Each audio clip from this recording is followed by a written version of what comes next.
السلام علیکم، میں زبیر محمود۔ آج میں ایک بہت ہی دلچسپ موضوع پر بات کروں گا عربی کے۔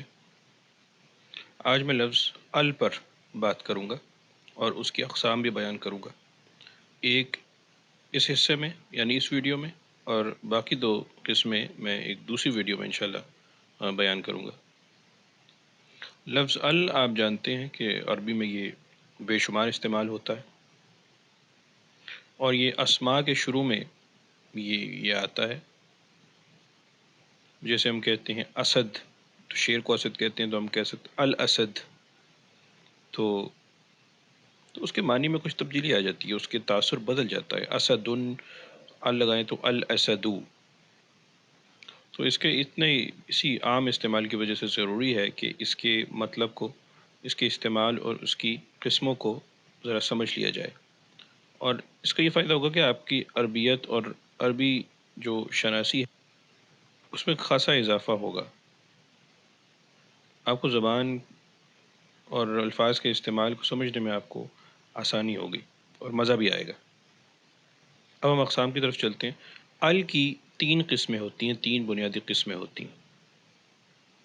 ایک العہدیت، دوسرا الجنسیت، اور تیسرا الزائدہ۔ تو یہ تین قسمیں ہیں جن پر میں بات کروں گا، لیکن اس ویڈیو میں صرف پہلی قسم پر بات کروں گا، العہدیت پر۔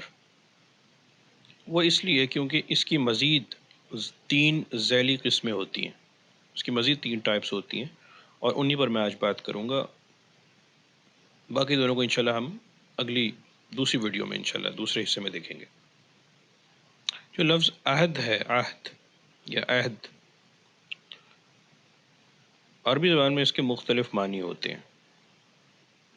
جیسے عہد، اس عہد میں عہد زمانے کو بھی کہتے ہیں، قسم کو، وفا کو، مختلف اس کے معنی۔ جیسے عہد توڑ دیا تو یہ قسم کو بھی کہتے ہیں، وفا کو بھی کہتے ہیں، لیکن اس کی ایک معنی ہوتے ہیں علم، اس کے ایک معنی علم کے ہوتے ہیں، یعنی کسی پچھلی بات کا حوالہ، ریفرنس، گزشتہ معلومات۔ تو اس یہ جو ہم پہلی قسم کی بات کر رہے ہیں، اس کا تعلق پچھلے علم سے ہوتا ہے، پچھلے کسی بات کے ریفرنس سے ہوتا ہے، یہ سب سے اہم بات ہے۔ اور جب یہ والا کسی اسم کے ساتھ استعمال کیا جاتا ہے تو اس کا مطلب ہے کہ بولنے والا اور سننے والا جو دونوں افراد ہیں جو گفتگو کر رہے ہیں، وہ اس چیز سے یا اس شخص سے واقف ہیں۔ جیسے اگر کسی آدمی کی بات ہو رہی ہے اور اس کے ساتھ لگا دیا جائے، جو بھی لفظ آدمی کے استعمال ہوگا، جسے رجل کہتے ہیں آدمی کو، تو اس کے ساتھ یہ لگا دیا جائے تو اس کا مطلب ہے کہ جو کسی خاص رجل کی بات ہو رہی ہے، اور اسے دونوں جانتے ہیں، جو مخاطب ہے اور جس سے گفتگو ہو رہی ہے وہ دونوں اس رجل کو جانتے ہیں۔ اب اس گزشتہ علم کے تین ذرائع ہوتے ہیں۔ آپ کے ذہن میں کسی چیز کا حوالہ موجود ہے تو وہ کس طرح موجود ہے، اس کی تین صورتیں ہوں گی، اور انہی تین صورتوں سے اس العہدیتوں کی مزید تین قسمیں وہ پیدا ہو جاتی ہیں۔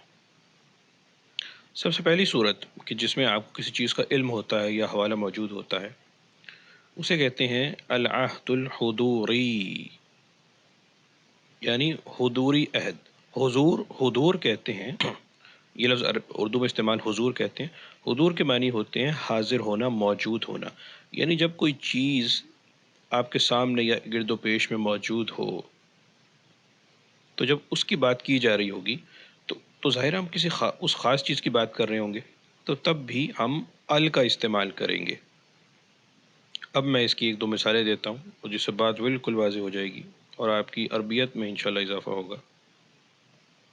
فرض کیجئے آپ کے سامنے کوئی کتاب پڑھی ہے، اور سامنے آپ کے جو کوئی ٹیچر کھڑا ہے یا بھائی کھڑا ہے، وہ آپ اس کتاب کی طرف اشارہ کرتے ہوئے کہتا ہے ناولنی الکتاب، ناولنی الکتاب، یعنی مجھے کتاب دو یا مجھے کتاب پکڑاؤ۔ اب ظاہر ہے وہ جو کتاب کیوں لگا ہے، کسی خاص کتاب کی بات ہو رہی ہے۔ کس خاص کتاب کی بات ہو رہی ہے؟ جو موجود ہے سامنے۔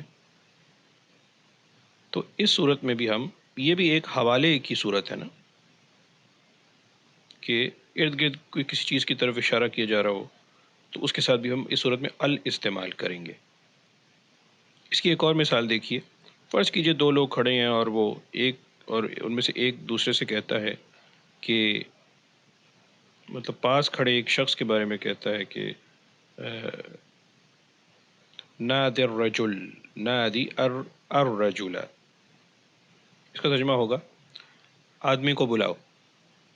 اب اس سے ظاہر ہے کسی پاس کھڑے آدمی کی طرف اشارہ ہو رہا ہے، اس کی بات ہو رہی ہے، تو نادی الرجل، آدمی کو بلاؤ، بلاؤ، یا ہم کہہ سکتے ہیں جیسے ہم اردو میں کہیں اس آدمی کو بلاؤ، تو یہاں بھی کسی خاص آدمی کی بات ہو رہی ہے، یہ لہٰذا ال استعمال کیجیے گا، اور وہ آدمی بالکل پاس ہی موجود ہے جسے دونوں دیکھ سکتے ہیں، جنہیں معلوم ہے کہ کس آدمی کی بات ہو رہی ہے۔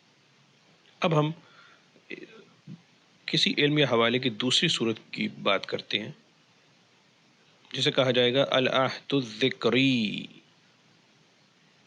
یعنی اگر کسی چیز کا ذکر یا کوئی چیز پہلے مینشن ہو چکی ہے، اور وہ مذکورہ چیز جس کے بارے میں بات ہو چکی ہے، وہ گفتگو کرنے اور گفتگو سننے والے دونوں کے علم میں ہے، یہ بڑی اہم بات ہے۔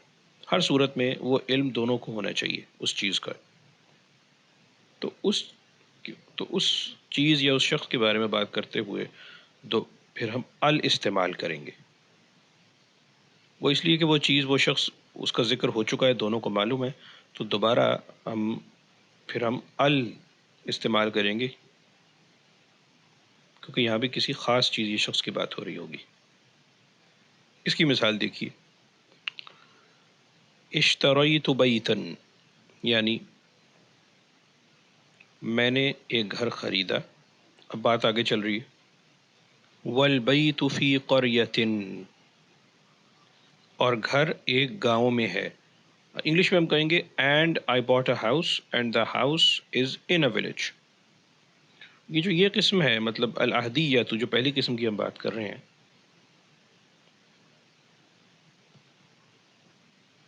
اس ال کو سمجھنے کے لیے آپ یہ سمجھ لیں کہ جس طرح انگریزی میں دا استعمال کرتے ہیں، دا کا بھی مختلف استعمال ہے انگریزی میں، لیکن ایک استعمال اسی طرح کہ جیسے اس چیز کے لیے استعمال کرتے ہیں جس کا علم دونوں لوگوں کو ہوتا ہے، جس کے بارے میں وہ گفتگو کر رہے ہوتے ہیں، تو اس کے لیے دا استعمال کرتے ہیں۔ جیسے میں نے یہاں مثال دی، آئی باٹ اے ہاؤس، پھر ہم کہیں گے دا ہاؤس، کیونکہ اس کا ذکر پیچھے ہو چکا ہے، تو ابھی ہم ال استعمال کریں گے۔ بات پھر آگے چلاتے ہیں، بالقریۃ فی الپاکستان، اور وہ گاؤں، اور یہ وہ گاؤں جس کا پیچھے ذکر ہوا ہے، اور گاؤں پاکستان میں ہے، اینڈ دا ولیج از ان پاکستان۔ تو میرے خیال ہے اس مثال سے بالکل بات واضح ہو جانی چاہیے، بہت ہی اچھی مثال ہے۔ اب دوسری مثال قرآن سے ہم دیتے ہیں، سورہ نور سے۔ اللہ قرآن میں کہتے ہیں، اللہ نور السماوات والارض مثل نورہ کمشکاہ فیہا مصباح المصباح فی زجاجہ۔ اس کا ترجمہ ہوگا اللہ آسمانوں اور زمین کا نور ہے۔ نور کو روشنی کہتے ہیں، یہ آپ کہہ سکتے ہیں اللہ آسمان اور زمین کی روشنی ہے۔ اس کی روشنی کی مثال ایسی ہے کہ گویا ایک طاق ہو جس میں ایک چراغ ہو، اور چراغ ایک قندیل میں ہو۔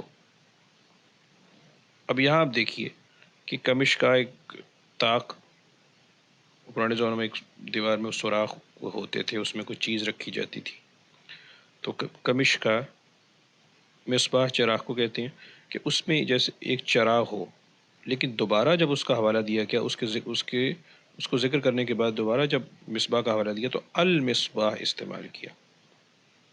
تو ایسے موقع پر بھی ہم العہدیۃ استعمال کریں گے۔